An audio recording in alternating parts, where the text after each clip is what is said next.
E você que está aí nos acompanhando em mais uma live de comentário da revista da Escola Dominical, né, do segundo semestre, aliás, segundo trimestre. Nós estamos hoje na lição de número 6, para comentarmos a condição. O título da lição é A Condição dos Gentios sem Deus. Do dia 10 de maio de 2020, você que tem a lição pode estar aí nos acompanhando. Aliás, eu gostaria de recomendar que você, professor da Escola Dominical, esse é um dos nossos intuitos, comentar acerca daquilo que está comentado na lição, para dar um pouco mais de subsídio e para que você, juntamente conosco, possamos aprender e você tenha um pouco mais de subsídio para poder dar a sua aula. E você que é aluno, que tenha a oportunidade de fato, estudar acerca da lição da Escola Dominical. Então, como nós falamos no princípio, lição de número 6, título da lição, Condição dos Gentios sem Deus. O texto áureo diz: portanto, lembrai-vos de que vós, noutro tempo, eres gentios na carne, e chamados incircuncisão, pelos que na carne se chamam circuncisão, feita pela mão dos homens. Efésios 2:11. A verdade prática diz: outrora sem Deus, por meio de Cristo, os gentios tornaram-se descendência de Abraão e herdeiros das promessas. Nós queremos fazer a leitura bíblica em classe, e a leitura bíblica em classe da lição deste domingo está baseada na carta que Paulo escreveu aos Efésios, capítulo de número 2, versículos 11 e 12, e ainda na carta do mesmo apóstolo Paulo aos Romanos, no capítulo 4, versículos de 12 ao 14. Efésios 2:11 diz: portanto, lembrai-vos de que vós, no outro tempo, eres gentios na carne, e chamados incircuncisão, pelos que na carne se chamam circuncisão feita pela mão dos homens, que naquele tempo estáveis sem Cristo, separados da comunidade de Israel e estranhos aos concertos da promessa, não tendo esperança e sem Deus no mundo. Romanos 4, do 11 ao 14, diz: e fosse pai da circuncisão daqueles que não somente são da circuncisão, mas que também andam nas pisadas daquela fé que teve nosso pai Abraão, que tivera na incircuncisão. Porque a promessa de que havia de ser herdeiro do mundo não foi feita pela lei a Abraão ou a sua posteridade, mas pela justiça da fé. Pois se os que são da lei são herdeiros, logo a fé é vã e a promessa é aniquilada. Então, o versículo número 14, ele dá um arremate naquilo que o comentarista quer nos passar em relação à lição deste domingo. O ponto central dessa lição, é bom sempre o aluno, ao ler a revista da Escola Dominical, se atentar para o ponto central da lição. E o ponto central da lição diz: os gentios tornaram-se a descendência de Abraão e herdeiros das promessas. Por quê? E é isso que a lição quer nos relatar, quer nos mostrar.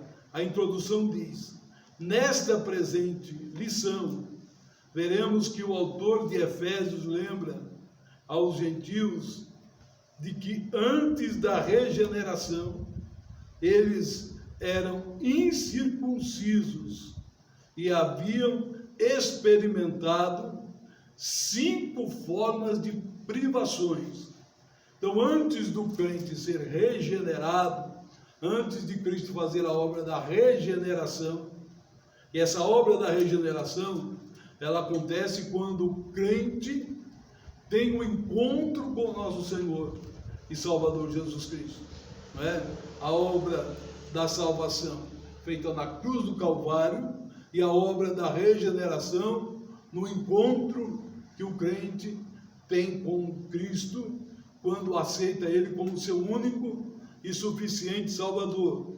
E o comentarista está dizendo aqui, antes disso, o gentio tinha 5 formas de privações. Quais eram estas? Estavam sem Cristo, separados de Israel, alienados quanto à promessa, sem esperança e sem Deus no mundo. Logo, estudaremos cada um desses aspectos. Então, a lição se propõe a mostrar esses aspectos que é apontado na introdução da lição. O primeiro tópico fala a respeito dos chamados incircuncisão. Então, o que o comentarista quer é mostrar o que é ser incircunciso. Na era antes de Cristo, além de mortos espiritualmente, os gentios eram desprezados pelos judeus e identificados como incircuncisão. Por quê? E aí, o comentarista, no primeiro parágrafo desse tópico, ele quer conceituar o que é circuncisão. Então, parágrafo 1, conceito de circuncisão. Nosso irmão Vanildo vai estar nos falando a respeito disso. Salve os irmãos com a paz do Senhor. Vamos lá então, esse conceito de circuncisão aqui. É importante a gente ressaltar aqui, nessa pequena introdução que tem aqui no tópico 1, ele vai dizer que na era antes de Cristo, além de mortos espiritualmente, é aqui que a gente estava estudando na lição passada, né, que está lá em Efésios 2, o verso 1, diz que antes nós estávamos mortos em nossas ofensas e pecados. Os gentios eram desprezados pelos judeus e identificados como incircuncisos. Gentio aí que quer dizer, se você for procurar sentido etimológico da palavra, no dicionário, vai estar lá idólatra, ou separado. Vamos lá. O conceito de circuncisão. Circuncisão é a remoção cirúrgica do prepúcio do órgão sexual masculino.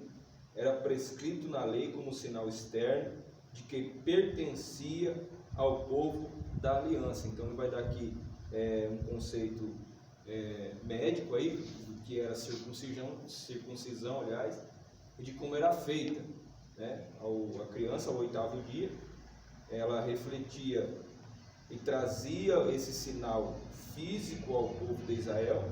Eu quero ressaltar aqui também que a circuncisão, o corte do prepúcio, da quantidade excessiva de pele do órgão sexual masculino, não era uma prática exclusiva do povo de Israel. Haviam outros povos que também faziam tinham essa mesma prática, não com a mesma finalidade, mas que tinham também essa mesma prática.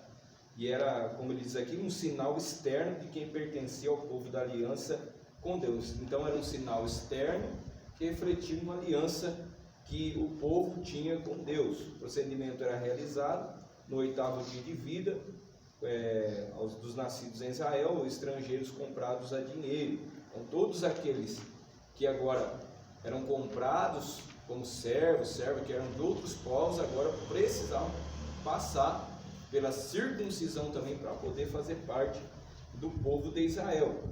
Está lá em Gênesis 17:12. Quem não era circuncidado era tido como incircunciso e, portanto, excluído da aliança. a circuncisão tornou-se um sinal que distinguia os judeus dos demais povos gentios.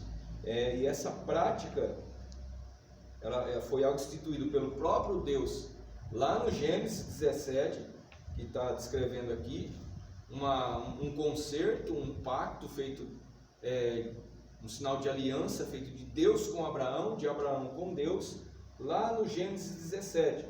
A gente vai observar que esse conceito, a circuncisão, nós vamos estudar isso depois aqui mais para frente, era algo tão importante, né, algo tão relevante para a nação de Israel, que a gente vai observar, nós vamos destacar uma ocasião em que a circuncisão vai trazer a importância, que a Bíblia vai trazer a importância da circuncisão, mostrar a importância para o povo judeu. Nós vamos destacar lá no livro do Êxodo, capítulo 4, verso 24, que diz que Moisés, ele não circuncida o seu filho. E a Bíblia vai dizer, exatamente no versículo 24 do capítulo 4, que o Senhor procurou castigar Moisés, tirar a sua vida por conta dele não ter circuncidado o seu filho, né? Então a circuncisão, ela exercia, se a gente para pensar, um papel preponderante como a expressão do caráter peculiar da nação de Israel. Então circuncisão era o corte do excesso de pele do órgão masculino ao 8º dia de vida, né, da criança. Era feito ao adulto, somente aqueles que chegavam a Israel, chegavam de fora, era feito já logo no 8º dia da criança nascida. Era um sinal, um pacto que Deus fez com Abraão, e era algo de vital importância, como a gente vai ver no próximo hospital. Presta atenção de que a questão da circuncisão era algo visto de forma muito especial pelo povo de Israel, né? Como nosso irmão falou, não apenas o israelita era circuncidado ao 8º dia, e o estrangeiro comprado também era circuncidado, mas o prosélito, aquele que porventura na sua idade já adulta aceitava o Deus de Israel, também passava pela circuncisão. Nós vemos isto mais ou menos retratado quando lá a cidade de Siquém fizeram aquele trato com Abraão, e todos os homens de Siquém foram circuncidados para poder que a filha de Jacó, o trato fizeram com Jacó, pudesse se casar com o herdeiro de Siquém. E ser incircunciso, chamado de incircunciso, era um termo pejorativo, era quase que um xingamento. É o que Davi fala com Golias, né? Quem é esse incircunciso? É como se fosse um xingamento ao homem que não era circuncidado, qualquer pessoa que não era circuncidada. No parágrafo 2, o comentarista fala a respeito do significado religioso da circuncisão. Havia um caráter religioso para isso, para esse ato. Nosso irmão Rodolfo vai estar comentando justamente a respeito dessa situação. Quero saudar os irmãos com a paz do Senhor. Amém. Nesse segundo parágrafo, a gente pode ver que esse significado religioso era essa operação, chamada assim, essa extração, ela tinha um símbolo da santidade do povo quando passavam a servir a Deus. Se a gente for observar quando Moisés ele sobe no Monte Sinai para falar com Deus, no capítulo 19 de Êxodo, Deus fala com Moisés dizendo: olha, se vocês guardarem o meu concerto diligentemente, né, vocês vão ser abençoados. Deus estava falando desse concerto. O povo tinha acabado de sair do Egito, tinha caminhado por alguns dias, e ali Deus estava começando a inserir a sua vontade, a lei, no meio do povo. Esse sinal, esse símbolo, dava-se muito para fazer a diferença entre o povo gentil que não servia a Deus e daqueles que passavam a servir ao Senhor. Porque a maioria dos rituais pagãos, das festas de idolatria, estavam relacionadas com a sexualidade depravada que havia em muitos desses cultos pagãos. Então, provavelmente no Egito, muitos israelitas tinham esquecido dessa prática de fazer a circuncisão. Muitos que vieram do Egito, que estavam acostumados com essa festa, que viviam sem Deus, também ainda não eram circuncidados. Vale lembrar aos irmãos, aqueles que ainda não conhecem a respeito da circuncisão, que hoje é conhecida como Operação de Fimose, né? Naquela época, esse significado religioso simbolizava a separação da vida sem Deus, da vida que levava da prática do pecado, dessas festas, desses rituais pagãos, para uma nova vida de santificação. Então, por isso Deus, quando fez esse concerto lá atrás com Abraão, né, dizendo para que ele circuncidasse, para que pudesse guardar, esse seria o símbolo da sua aliança com Deus, Deus então sempre trouxe esse símbolo para que pudesse ter a diferença entre aqueles que viviam uma vida de pecado e agora, a partir desse momento, dessa aceitação, desse procedimento, pudesse viver agora uma nova vida. Então, a pessoa que era incircuncisa era uma pessoa que era sem a presença de Deus, era uma pessoa que não tinha Deus na vida, como o próprio título da lição diz aqui. Então, os gentios que ainda não eram circuncidados não tinham um relacionamento com os judeus. A gente vai ver ao decorrer dessa lição que é algo muito sério, né? A gente vai ver que teve muitas discussões a respeito disso. Era algo tão sério, o comentarista aqui diz, e até cita o capítulo 11 de Atos, que os judeus nem iam jantar ou almoçar ou se alimentar na casa de um gentil.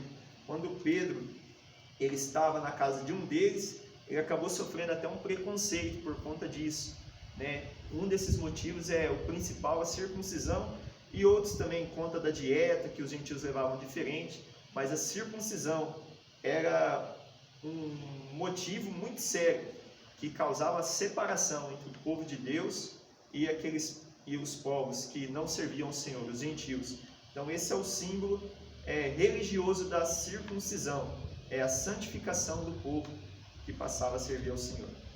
Então era tão importante essa questão religiosa na questão da santificação, que quando Josué ele atravessa o Jordão para entrar com o povo dentro da terra que mana leite e mel, isso está em Josué capítulo 5 e versículo 2 em diante, diz: naquele tempo disse o Senhor a Josué: faze facas de pedra e torna a circuncidar os filhos de Israel.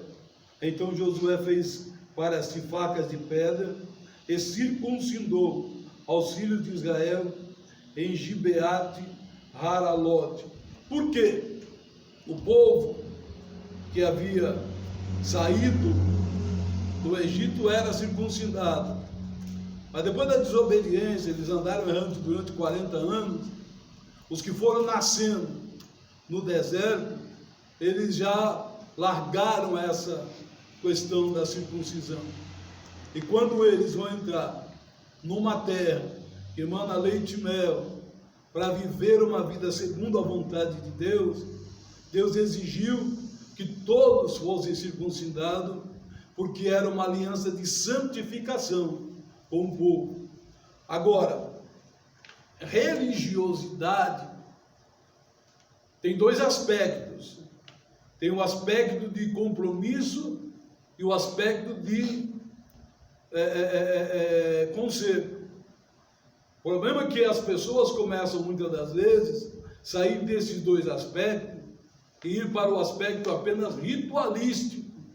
Começaram apenas a fazer circuncisão por ritualismo. E quando os cristãos os gentios começaram a se tornar cristãos, eles queriam, por ritualismo, que os gentios também fossem circuncidados. E aí onde nós entramos no parágrafo de número 3, aonde o comentarista fala e comenta acerca da circuncisão do coração. O que é essa circuncisão do coração, segundo o apóstolo Paulo? Vamos, Vanildo. Diz aí, o apóstolo Paulo reconhece que os gentios não faziam parte da circuncisão, mas com uma ressalva: o sinal dos judeus era apenas físico e realizado por mãos humanas. A boa nova que Paulo traz é que a verdadeira circuncisão não se tratava de uma operação externa na carne realizada pelos homens, mas a que foi feita no interior, que é a do coração, cujo louvor não provém dos homens, mas de Deus, como está descrito em Romanos 2, 29, o próprio apóstolo Paulo dizendo aos romanos: assim, em Cristo, o sinal de quem pertence a Deus não é a circuncisão nem a incircuncisão, mas sim o ser uma nova criatura. E eu lembro de uma frase que muitas pessoas usam, mas contextualizada e explicada de uma forma, aplicada de uma forma errada, né? Que as pessoas dizem por aí que Deus só quer o coração. Não, Deus só quer o coração do homem, o resto Deus não se importa. Quando na verdade é o contrário. A gente vai ver que em Provérbios 23, 26, o próprio Deus vai dizer: filho meu, dá-me o teu coração. Mas isso não significa dizer que Deus só quer só o meu coração e o resto eu posso fazer qualquer tipo de torpeza. Quando na verdade o que a palavra de Deus diz no Novo Testamento é que o meu corpo é o templo do Espírito Santo. Então na verdade o que Deus quer realmente é o nosso coração. Mas a gente vai ver aqui, né, como o próprio comentarista diz, que em Cristo o sinal de quem pertence a Deus não é nem a circuncisão nem a incircuncisão, um sinal externo aí que vai refletir uma aliança interna. É ao contrário, né? Ele diz aqui: é o ser uma nova criatura. Então a entrega do coração do homem a Deus de forma completa traz a nós agora um sinal externo. Qual é o sinal externo? A santidade, a transformação, o ser uma nova criatura. Então nós não somos, como a gente estava dizendo na lição passada, que foi uma lição muito rica, até se você ainda não viu, te convido a assistir a lição passada, e assim também sucessivamente, porque uma lição completa a outra, né? Nós não somos santos para ser salvo, mas por ser salvo. Então a santificação, ela é algo que já aconteceu no coração quando acontece de forma externa. Quando acontece de forma externa é algo que simplesmente está aflorando aquilo que já está no coração. A própria Bíblia diz que o coração é alegre, ele aformoseia o rosto. Então a primeira obra que o Espírito faz é interiormente. É isso que Paulo está dizendo. Olha, não é exterior, não é uma religiosidade. Servir a Deus não é simplesmente um ritualismo. Servir a Deus é uma prática da sua palavra. Servir a Deus, servir a Deus é de fato uma prática diária, né? É um estilo de vida servir a Deus. A gente não serve a Deus para ser salvo, servimos a Deus por ser salvo. Então essa é a circuncisão no coração que o comentarista vai dizer. É maravilhoso nós entendemos o que Paulo, ele quer falar quando ele diz que a circuncisão não é aquela que é feita na carne, mas é interior, a que é do coração. Porque o que é feito na carne é apenas um símbolo para aquilo que deve ser feito no interior do homem. Então, a retirada do prepúcio é excesso de pele, é algo que pertence ao corpo, mas de que não é essencialmente necessária para o corpo, pode ser descartada. Então, quando a circuncisão feita no coração fala de santificação, está dizendo que, como disse o nosso irmão a respeito do coração, há uma palavra que diz: guarda o coração, porque dele procedem as saídas da vida. Então, se você santificar o teu coração, toda a tua vida vai ser santificada. E aí nós vemos refletida a circuncisão, porque eu não preciso de tudo que tem no mundo. Ser santo é isso, é eu ficar e utilizar apenas aquilo que de fato eu tenho necessidade para viver uma comunhão perfeita com Deus. O resto é descartável. Tudo aquilo que impede a minha comunhão com Deus pode ser descartado, mas, como disse, é necessário haver a circuncisão. O que é a circuncisão? É eu mesmo me propor a descartar aquilo que é excesso, que eu vejo que não tem necessidade. Hein, pastor? Só dando um exemplo aqui, aproveitando o gancho que o senhor falou, é aquilo que Daniel e os demais fizeram lá na Babilônia, né? Então eles determinaram no seu coração não se contaminar com o manjar do rei. Então isso é a circuncisão do coração, né? Ele se propôs no coração a ser fiel, a ser santo. É o que o próprio Jesus falou, né? Ele disse assim, ó, quem me convence de pecar? Ele tinha decidido não pecar. Isso é uma circuncisão no coração. Isso é circuncisão, é descartar tudo aquilo que não há necessidade. No quarto parágrafo, fala a respeito da circuncisão no contexto da nova aliança. Irmão Rodolfo. Esse assunto gerou muita polêmica entre os judeus. Muitos não aceitavam esse fato de que não era mais necessário fazer a circuncisão na prática. Chegou até a ter uma calorosa discussão entre alguns judeus e o apóstolo Paulo, no capítulo 15 de Atos.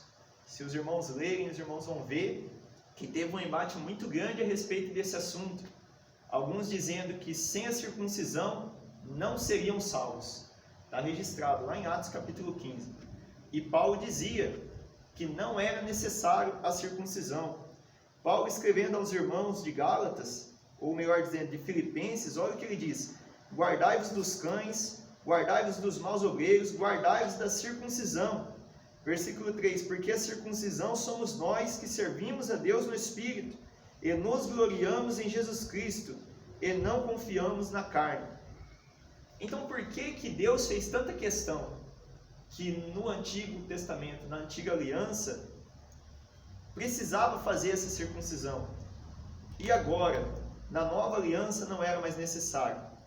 Porque Jesus, Ele nos libertou de tudo isso. Ele nos libertou de toda a malícia, e quem tem Jesus não precisa mais fazer esse procedimento. É como o sábado. A partir da Nova Aliança não precisa mais guardar o sábado, porque Jesus é o nosso sábado. Ele é o nosso descanso.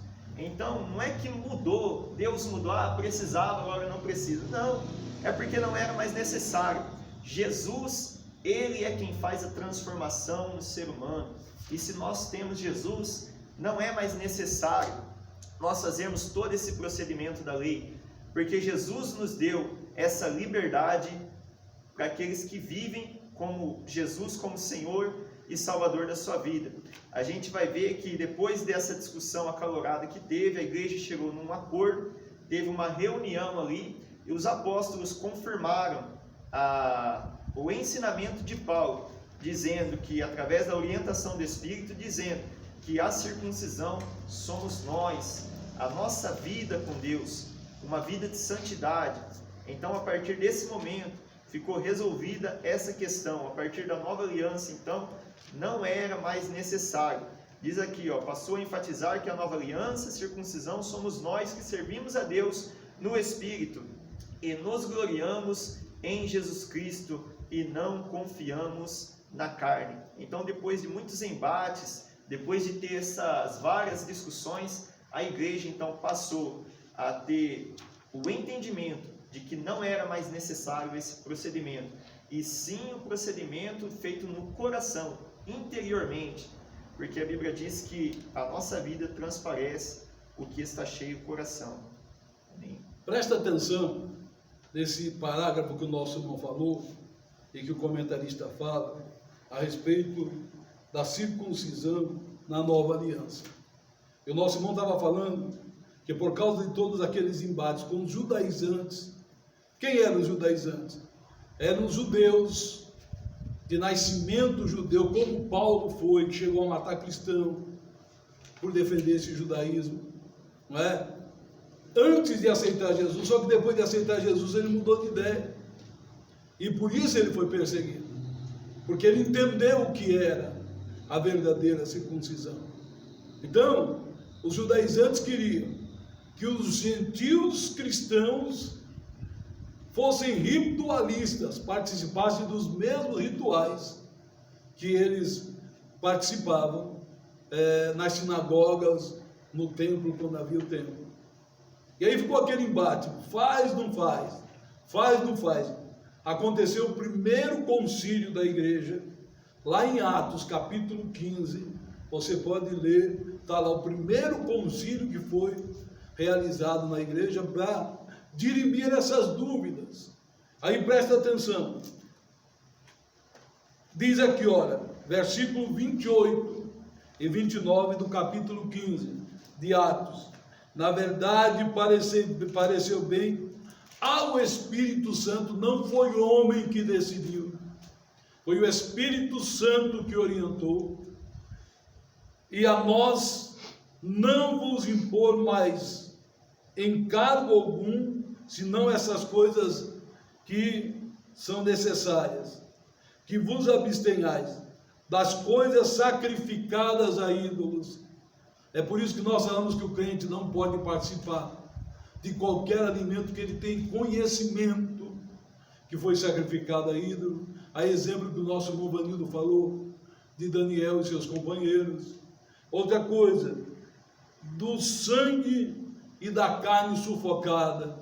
Crente não come carne sufocada, só destroncado o pescoço. Tem que sair o sangue daquilo que nós comemos, pelo menos o que nós fazemos.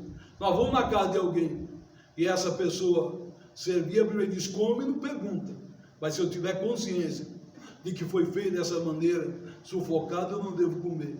Depois diz aqui, da fornicação, são os pecados morais. Agora veja bem como nós temos muitas igrejas judaizantes ainda nos dias atuais. Guarda o sábado, é proibido comer carne, é proibido tomar Coca-Cola, isso é tudo da lei. A palavra de Deus diz que naquele primeiro concílio da igreja ficou decidido o que os crentes novos convertidos deveriam fazer.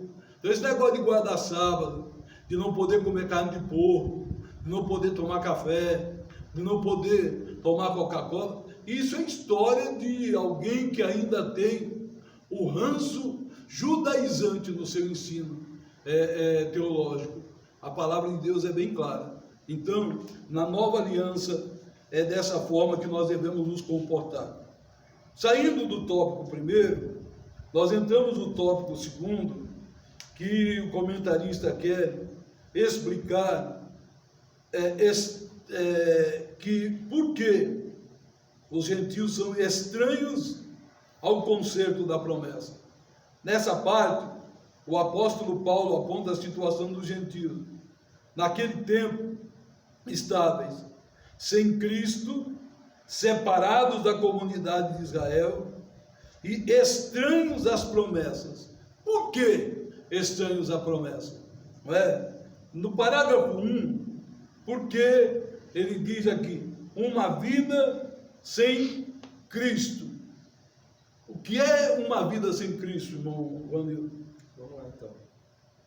Diz aí, ao descrever a história passada dos gentios, é importante ressaltar isso. Paulo estava falando do passado deles. Diz aí, naquele tempo estavam sem Cristo, separados da comunidade de Israel, estranhos ao concerto da promessa. Então isso é um fato, né? Estavam sem o conhecimento de promessa, ou mesmo de Cristo ou do Messias. O apóstolo traz à memória que naquele tempo, isto é, antes da regeneração, a gente explicou aqui na aula passada o que é regeneração, que são as perdas da característica de filho, é o que o pecado causa no homem, a perda das características de filho de Deus. Eles viviam imersos no paganismo e, portanto, sem Cristo. Isso indica que a religiosidade dos gentios era incapaz de inseri-los na promessa messiânica de salvação. também significa que eles desconheciam a Cristo, como também eram indiferentes às promessas acerca dele e de sua obra. Eles não conheciam a Cristo, não conheciam a palavra, e ele diz aqui que eram indiferentes. Por que indiferentes? Não sentiam, estávamos mortos. Outrora estávamos mortos em nosso pecado. Morto não sente, a gente não sente nada, né? E tem uma palavra em Coríntios também que diz que o Deus desse século cegou os seus conhecimentos, os seus olhos, para não verem a luz do Evangelho. Então assim outrora estávamos nós, cegos, não conseguimos enxergar a luz do Evangelho. Por isso vivíamos uma vida sem Cristo. Aquilo que Paulo era, e Paulo também tinha um passado, por isso ele está dizendo aqui aquilo que o pastor estava acabando de dizer. Aquilo que Paulo era antes de encontrar Jesus, fazendo o errado, achando que estava fazendo certo, né? Fazendo o errado, achando que estava fazendo certo, quando na verdade as escamas dos olhos dele foram tiradas, ele conseguiu enxergar que de fato ele estava tomando as decisões precipitadas e erradas. Está aqui uma referência, João 4:22, é um texto muito conhecido, que trata da mulher de Samaria, né? E ali o próprio Jesus vai dizer, ó, vocês adoram o que não sabem, né? E depois ele vai dizer, ó, a salvação vem dos judeus. Quem é a salvação? Cristo. Então, os gentios naturalmente, isso é um fato, aquele que está muito cego pelo Deus desse século, não conhece e vive uma vida sem Cristo aí, praticando todo tipo de torpeza e paganismo, né? E paganismo, e a gente vai ver isso aqui mais para frente, a respeito um pouco mais desse paganismo aí. Então, viver sem Cristo é viver no paganismo. E o interessante é que às vezes as pessoas dizem que uma criança que morreu sem ser batizada na tradição católica é pagã, porque ela não foi batizada. E o conceito de paganismo na Bíblia não é isso. O conceito de paganismo na Bíblia é o não conhecimento da pessoa de Cristo. Está cheio de pessoas que adoram imagens, e é aquilo que o nosso irmão acabou de falar, Jesus falando, nós adoramos o que sabemos, vocês adoram o que vocês não sabem, vocês adoram um monte de imagem que falaram para vocês que é, mas vocês não conhecem de fato o que é que está por trás dessas imagens. A verdadeira salvação é Cristo. O paganismo conduz à ignorância espiritual. Então, primeiro, eles eram estranhos ao conselho, porque em primeiro lugar tinha uma vida sem Cristo. Segundo parágrafo diz que além de estar sem Cristo, estavam separados da comunidade de Israel. O que é estar separado da comunidade de Israel? Essa palavra separados da comunidade de Israel era uma separação dura, porque os gentios eles eram tão excluídos que eu estava lendo, um gentio quando ele se casava com uma judia, por exemplo, somente o neto dele poderia ser considerado judeu, nem o filho. Era só a partir da terceira geração que passaria a se chamar judeu. Um gentio não podia entrar no templo. Um gentio não tinha esse privilégio. Então é como se tivesse uma festa e os gentios não podiam participar. Era só para o povo judeu. Então os gentios estavam separados. E o comentarista usa o termo excluídos, não só dos símbolos externos, mas também não fazia parte do povo escolhido de Deus. E, consequentemente, não podiam usufruir dos privilégios da aliança de Abraão. Então era cruel, mas era a realidade, porque nós éramos assim. Todos nós que estamos aqui éramos gentios, não tínhamos o conhecimento de Deus para a nossa vida, vivíamos distantes da presença de Deus. Só que um dia, Jesus, na sua infinita misericórdia, nos alcançou e derrubou essa parede de separação. E hoje, através do sacrifício de Jesus, nós fazemos parte também da descendência de Abraão. A palavra de Deus fala a respeito disso, lá em Gálatas, capítulo 3, versículo 29, que diz: E se sois de Cristo, então sois descendência de Abraão e herdeiros conforme a promessa. Então, a todos que passam a aceitar Cristo como o único e suficiente Salvador da sua vida, que era um povo excluído, separado da comunidade de Israel, agora passa a fazer parte das mesmas promessas, dos mesmos privilégios, porque através de Cristo, que nos trouxe salvação, agora nós temos esse privilégio maravilhoso, que é a graça de Deus. Depois de ler esta lição, a gente passa a entender um pouco mais a respeito da graça de Deus na nossa vida, de um povo que não tinha nenhum direito. Quando eu olho para a geração, por exemplo, da minha família, eu vejo que a partir da vida do meu pai, as coisas mudaram na minha família. Eu vejo alguns tios meus que ainda permanecem distantes da presença de Deus. Se formos aqui comparar com a lição, que são gentios, que não conhecem, estão excluídos da salvação. Por quê? Porque ainda não aceitaram a Cristo como Salvador da sua vida.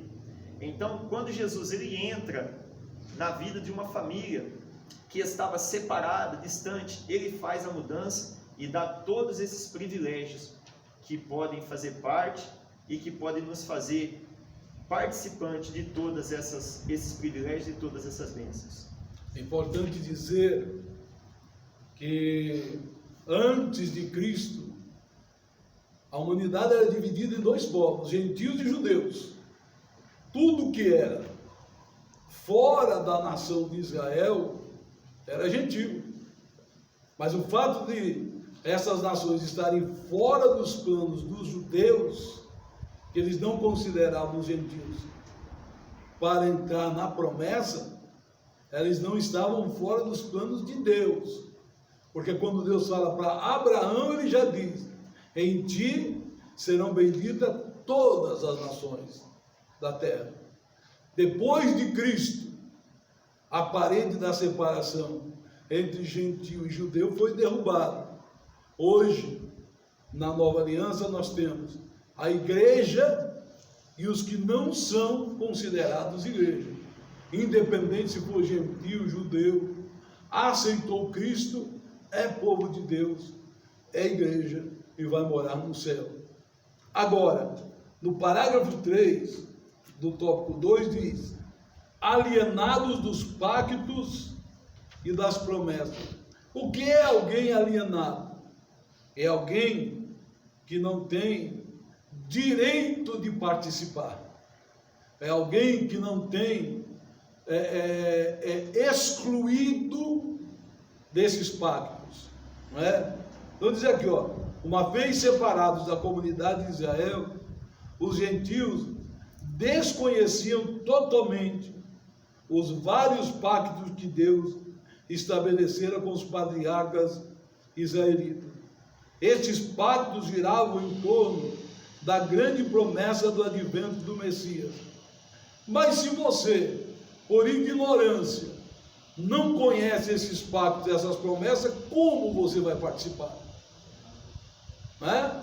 Então essa alienação excluía os gentios, porque eles não conheciam o Messias, porque eles não tinham conhecimento dessas promessas. Até hoje, olha quanto tempo que Jesus morreu na cruz, olha quantos anos a igreja está ministrando e dizendo: Jesus vem, Ele vem buscar a sua igreja, o arrebatamento vai acontecer. E quantas pessoas estão excluídos, alienados em relação a essa situação, por ignorância, porque não querem conhecer e fazer parte desses pactos, por ignorância. Aí diz aqui, dentre os pactos que os gentios estavam alienados, estava o pacto abraâmico, que ele fez com Abraão, o pacto mosaico e o pacto davídico. Esses pactos eram reiterações da promessa messiânica.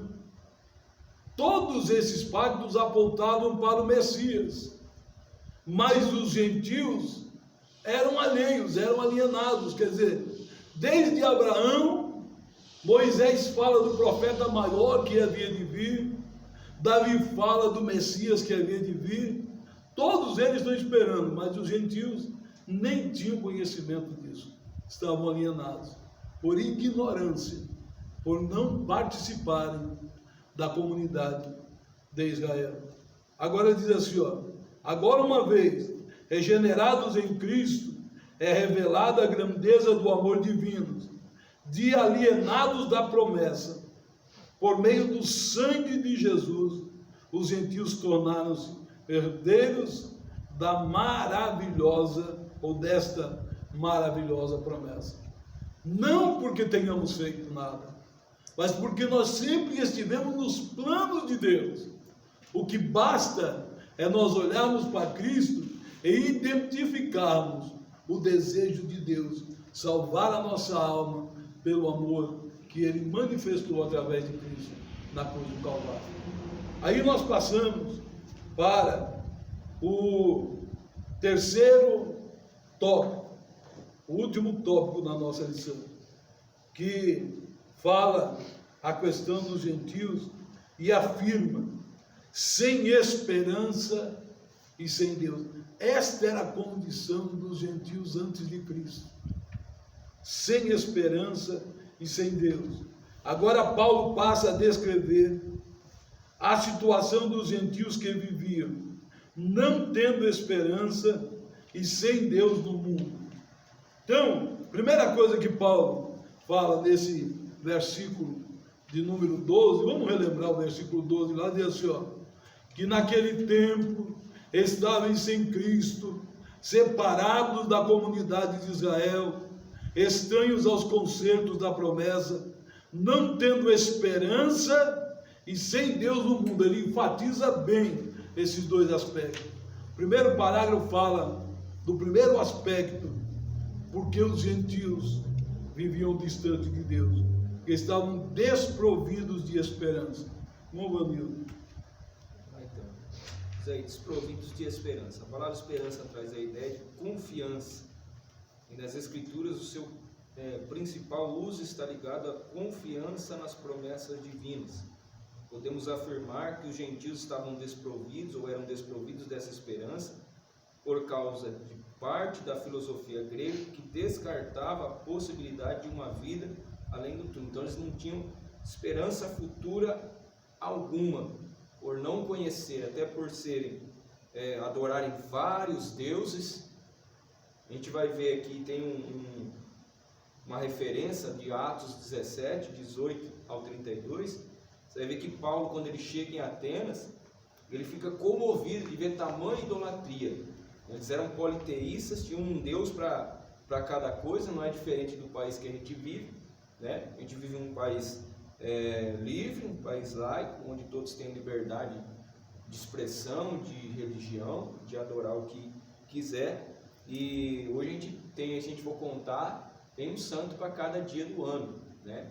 Então, eles são politeístas. Podemos afirmar que eles eram desprovidos de esperança por causa da parte da filosofia grega que descartava a possibilidade de uma vida além do túmulo. E Paulo, ele vai discursar e vai trazer uma novidade, vai pregar Jesus e a ressurreição, e que consequentemente pudesse ser ditosa. Além dessa questão, embora Deus tivesse decretado incluir os gentios no plano da salvação, eles mesmos ignoravam essa promessa e por isso não tinham em quem sustentar qualquer esperança. Está em 1 Coríntios 9:10.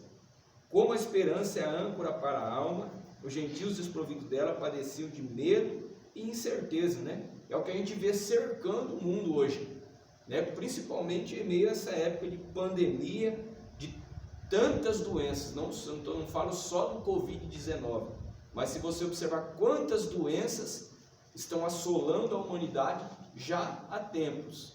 Doenças essas que, segundo a Bíblia, são sinais que mostram para nós que aceitamos a Cristo, que conhecemos a sua palavra, que está próximo o cumprimento da sua promessa. E é interessante que a Bíblia vai dizer que a fé ela vem pelo ouvir e o ouvir pela palavra. Então a palavra de Deus, a promessa de Deus, faz com que a nossa fé ela se ative, ela se acrescente e que nasça em nosso coração a esperança.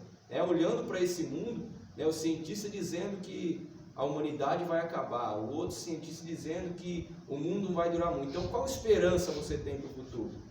Então, para aquele que não tem Cristo, que não conhece a Jesus, que não sabe das promessas, que como a gente viu no capítulo anterior, que está alienado de tudo isso, é uma vida sem esperança. Era o que estava acontecendo com eles.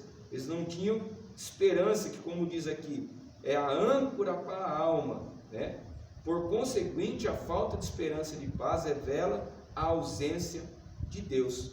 Então, nós vemos que toda essa falta de esperança, né, de paz, onde principalmente as doenças psicológicas hoje assolam a maior parte das pessoas, síndrome do pânico, depressão e tantas outras doenças psicológicas, né, são o que? Revelam que a ausência de Deus, porque Deus é a nossa esperança, Jesus é a nossa esperança.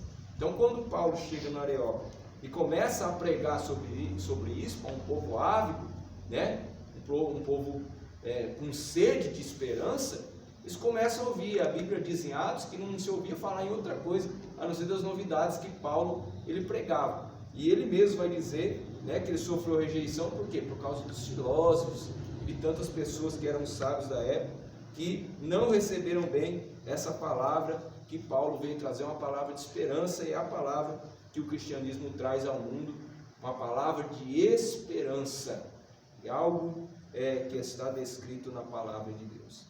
Esperança, que é um sinônimo de fé. Quem tem fé tem esperança, mas a Bíblia diz que só há uma verdadeira fé daquele que encontra Cristo como Salvador, e essa fé é despertada pelo ouvir e a palavra, que é o que traz o que? Conhecimento deste Deus que nós estamos falando. Agora, é diferente de alguém que tem esperança num pedaço de pedra, é diferente de alguém que tem esperança em um Deus que você vai lá, faz os rituais, vira as costas e vai embora. Nosso Deus é vivo, Ele está aqui, e essa esperança ela é denotada, por exemplo, quando Jó, lá no Antigo Testamento, diz: eu sei que o meu Redentor vive, e que por fim se levantará sobre a terra. Então é uma esperança viva. Essa esperança, ela é expressa nos 3 jovens que entram dentro da fornalha e dizem: ó, nós não vamos nos dobrar, se nosso Deus quiser nos livrar da tua mão, Ele nos livra, se não quiser, não tem problema, nós não vamos nos dobrar. Essa esperança está expressa na palavra de Paulo, que diz que os que nós que estivermos vivos, seremos arrebatados para estarmos. Então, todos aqueles que conhecem o verdadeiro Deus têm esperança nesse futuro com Ele. Os que não conhecem dizem o quê? Ah, Deus é que sabe o que vai acontecer, não sei o que tem no futuro, o amanhã, Deus não. Quem tem esperança sabe aonde está e para onde está indo. E o problema dos gentios era não serem desprovidos de esperança. Segundo problema dos gentios, parágrafo 2 diz: sem Deus no mundo, viviam sem ter o verdadeiro Deus. A expressão sem Deus no mundo não significa que os gentios, eles não conheciam, não ouviam falar de Deus. Pelo contrário, eles eram politeístas, como disse o nosso irmão Vanildo, e idólatras, e acreditavam em muitos outros deuses. Isso os tornava alienados das promessas de Deus. Porque se tem uma coisa que Deus sempre exigiu do seu povo, é que o servisse unicamente a Ele, com exclusividade. Então, esse fato separava eles da presença de Deus, porque eles serviam a muitos outros deuses, se curvavam diante de outros muitos deuses. Então não era só Deus, eles acreditavam em Deus, talvez pudessem até prestar alguma reverência, mas não dedicavam a sua vida a Deus. E a gente vê nos dias de hoje, pastor, muita gente que acha que Deus é só aquilo que tem uma imagem e se curva diante dele. Se eu não tomar cuidado, eu acabo fazendo deuses para a minha vida, que ocupam o lugar de Deus no meu coração. Abrindo parênteses aqui, a gente pode falar de uma pessoa que torce por um time de futebol, que vai ao estádio, que paga carnê de mensalidade, é uma pessoa que acaba fazendo do seu time de futebol seu Deus. Outras pessoas fazem do dinheiro seu Deus. Tem que ganhar dinheiro de qualquer forma, de qualquer jeito. E acaba se tornando escravo desses sentimentos. Há muitos outros exemplos que a gente pode citar aqui. A televisão, não é que é errado, é pecado, mas se eu não tomar cuidado, isso acaba sendo algo, objeto de idolatria na minha vida. Então, Paulo diz, não sabeis, se você apresentar para alguém como Senhor da sua vida, você vai ser escravo daquilo. Então, se você se apresenta, ou se você permite que aquilo tome o lugar de Deus no seu coração, você acaba se tornando escravo daquilo. Era a situação de muitos gentios. Por isso que a expressão sem Deus no mundo acaba servindo para eles, porque Deus não era o Senhor da vida deles. A partir do momento que eles viviam nessas várias práticas, as trevas acabavam nos escravizando. Então, há muita gente hoje enganada, achando que tem Deus na sua vida, mas não tem, porque Deus é o último que ocupa o lugar do coração dela. Muitas outras coisas estão tomando o lugar de Deus no seu coração. E nós devemos a cada dia nos policiar e vigiar para ver como está, qual é o lugar que Deus ocupa no nosso coração. Não, trata-se de uma descrição e de um quadro calamitoso. Entretanto, infelizmente, esse quadro foi alterado pela intervenção dos desígnios eternos do verdadeiro Deus. Então Deus, na sua infinita misericórdia, nos deu a oportunidade de deixar Ele ser o Senhor da nossa vida. E a partir do momento que nós deixamos Ele tomar conta da nossa vida, das nossas escolhas, nós passamos a fazer parte, então, dessas promessas maravilhosas. Parece um contrassenso, né? Dizer que os gentios não tinham Deus, né? Eles tinham Deus para cada coisa que fazia. A história fala que o panteão grego, dos deuses gregos, tinha mais de 15 mil deuses. Se você for lembrar do panteão dos deuses nórdicos, Odin, Thor e outros tantos lá, tem milhares de deuses. Se você for pegar os deuses romanos, que até o imperador era Deus. Então, eles tinham vários chamados deuses, mas eles não tinham o verdadeiro Deus. E a Bíblia diz que Deus não divide a sua glória com ninguém. Ou você adora só Ele, ou você não conhece, é dessa forma que Ele considera. Olha o que diz Isaías 45, e versículo 20, diz assim, ó: congregai-vos e vinde, chegai-vos juntos, vós que escapastes das nações. Nada sabem os que conduzem em procissão as suas imagens de escultura, feita de madeira, e rogam a um Deus que não pode salvar. Verso 22, olhai para mim, e sereis salvos vós, todos os termos da terra, porque eu sou Deus, e não há outro. Então, não adianta você ter um monte de santinho, você ter correntinha cheia de santinho, você ter um altar particular em casa, se você não tiver um único Deus, que é o Pai de nosso Senhor e Salvador Jesus Cristo, você não tem Deus na tua vida. Você pode ter vários deuses, mas o verdadeiro que pode transformar e salvar a tua alma, você não tem. É interessante, pastor, que Deus ele não divide a glória dele, né? Então eu vou ter Deus e também vou ter os outros, né? Então não tem como fazer esse consenso, né? Deus ele não divide a glória dele com ninguém. Ou crê nele, ou ele não aceita que não, eu tenho Deus, mas vou fazer um amuleto, eu vou fazer, não, ele é suficiente para resolver todos os nossos problemas, não é? Aí nós vamos para a conclusão, que diz aqui, ó: noutro tempo, todos nós, éramos incircuncisos e estávamos excluídos da aliança com Deus, separados de Cristo e de Israel, vivíamos alienados do conselho, da promessa, desesperançados e longe de Deus. Um dia, porém, a magnitude do amor divino circuncidou os nossos corações, aproximou-nos de Cristo e de Israel, incluiu-nos na esperança da promessa e revelou a nós o único e verdadeiro Deus.